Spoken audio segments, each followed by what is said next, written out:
Razaban here for FightHype.com. With me, I've got the one and only, the knowledge, Spencer Fearon.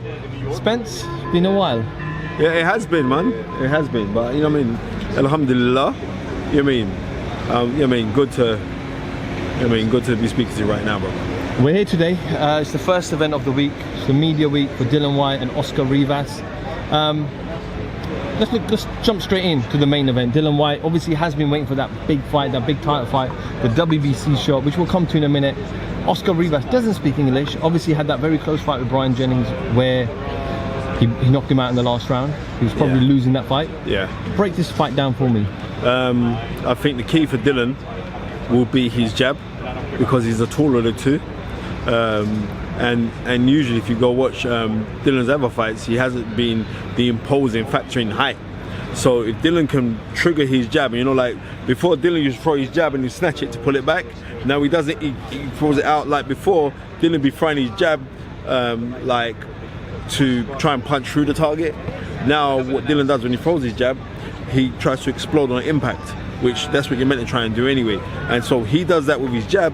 But if you look at Rivas, because Rivas is the shorter guy, but Rivas is a guy that will like trying to tee you up with his left hand, and he'll throw like 5, 6, 7 hooks with his right hand, and then from there he'll go up through the middle. So I would say that if Dillian can administer his jab, which I believe that he will do in this fight, if he can administer his jab and keep his arms out long, so because the guy's a short guy than him, and every time that he tries to take the step forward to him, he throws down his right hand because he's coming from an awkward downward shot, and keeps on peppering with that, not get into a fight, because the only way that Rivas can win this fight is to have a fight. And you know what, sometimes Dillian likes to wear his heart on his sleeve. But I would say that Oscar Rivas right now is a fresher version of a Derek Chisora. Hasn't got the experience of a Derek Chisora, even though he's a well-decorated amateur, but he's a fresher version of a Derek Chisora, and we saw that Derek Chisora gave Dillian trouble, but Dillian in his back of his mind always thought, you know what, I'm going to hit you and I'm going to knock you out. And that's what he did. That's what was an emphatic 11th round knockout. I think I predicted that round with you, right? Anyway, but yeah, so I would think the key shot in the later rounds for Dillian Whyte will be his uppercut, because Dillian has got a really, really good uppercut, and if he can pop the jab, step back and then throw the uppercut, then be back on the jab to set up, because you know that Rivas is going to have that right hand glued to his head, because you know Dillian is an hellacious left hooker. But if Dillian can fall in with that uppercut, then come out left hook, maybe he could cause a knockout. But to be more comfortable, I would think that Dillian Whyte around about round 9 stoppage, if not scorecards wide. I think that Dillian will win this fight wide, because he knows like he's not emotionally drawn into this fight. So I've got Dillian Whyte 8 or 9 knockout, definitely on points, something like 116, 111 across the board.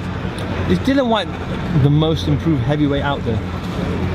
Yes, because he's still improving now, and Dillian Whyte up to now is still not the finished article, right? But we've seen in the past guys who have not been the finished article being propelled into positions, and then once they get into positions and they get somebody who has ring generalship, then you come a cropper. We saw that with Anthony Joshua recently against Andy Ruiz. So I think the foundation, the platforms have been correct for Dillian Whyte, for him to get to where he's got to. And now there's this big ballyhoo about, oh, it's been 630 days, is it? What is it? How many days is it? Over 600. Right, over 600 days that you've been #1 contender for the WBC title, and now they're making a big ballyhoo about it. They should have been making a big ballyhoo when he was 200 days, when he's 201 days. Don't worry about it 600 days or 601. It's like now we're saying it now, so we're looking. Are they making this now because we are so desperate now, because we want another heavyweight champion here, because I'm seeing all the great stuff that Dillian's doing, but Dillian's no muppet. He knows, like, listen, all the adulation, everything I'm getting right now, I'm getting that because of what I'm doing. And where were those same people when you were up fighting Anthony Joshua?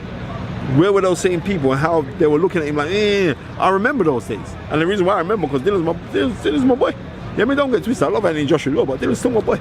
So I'm greatly impressed with his mental aptitude, and how keen he is for learning. He wants to go out and he wants to learn. And because he wants to learn, and there's times like me and him will speak boxing on the phone for a good hour. He wants to learn, and I like the fact that he's open to these things and he tries to incorporate that within his training. Spence, you mentioned that Dillian's obviously been the mandatory for he's waiting around for the WBC title shot for over 600 plus years. Is that boxing politics, or is that fighters avoiding fighters? What is going on? We're hearing about this new franchise champion that's going to listen, it is what it is. Bottom line is this. Yeah, credit to Eddie Hearn that he's still keeping it regular. Every time he's fighting, he's earning millions. So, you know what I mean? That's okay. That kind of sweetens the bitter pill. But obviously you're fighting because you want to become the heavyweight champion. Well, right now, what Dillian Whyte is doing, he's becoming the people's champion. First, Dillian Whyte was like the ghetto people's champion. Now he's winning over a lot of other heads. And that's the nice thing about him. And also, you know what it is? I think since Tony Bellew has retired from the sport, there's been a void for looking for like a WYSIWYG person. You know what I mean? What you see is what you get. And I think we've got that with Dillian Whyte now. So, and it's nice that he's been embraced, and he just needs to stay focused and he can come out successful.